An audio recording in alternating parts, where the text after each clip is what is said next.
अभी मजा आएगा ना भिड़ो। নমস্কার বন্ধুরা, আমি বিশ্বজিৎ আর আপনারা দেখছেন দুচ্ছা ব্লগ। আজকের মিনি ব্লগটা বন্ধুর বিয়ে। সকাল থেকেই গায়ে হলদির জন্য তোড়জোড় শুরু হয়েছিল তার বাড়িতে। আমরাও পৌঁছে গিয়েছিলাম রেডি হয়ে সকাল সকাল। আমরা বলতে খুবই কাছের দাদা বৌদি, নিজের খুবই কাছের বন্ধু বান্ধব সবাই ছিল। খুবই মস্তিতে ছিলাম। ছিল না শুধু একজনই, আমার মানটাই। তার শরীরটা একটু খারাপ তো, তাই জন্য সে ভিডিওতে আসতে পারেনি। প্রায় 11:30 বেজে গিয়েছিল। বাঙালির রিচুয়ালস হিসেবে ছেলের বাড়ি থেকে যখনই হলুদ মেয়ের বাড়িতে যায় তখনই মেয়ে স্নান করতে পারে সেই হলুদ মেখে। তাই জন্য সবাই তত্ত্ব নিয়ে বেরিয়ে পড়িয়েছিলাম।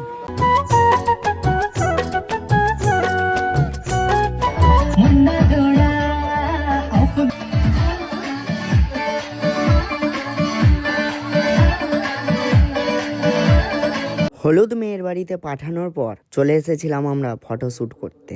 সবাই ছিল, বন্ধু বান্ধব, দাদা বৌদি সবাই। হলুদ নতুন বরকেও মাখানো হলো, নিজেরাও মাখলাম।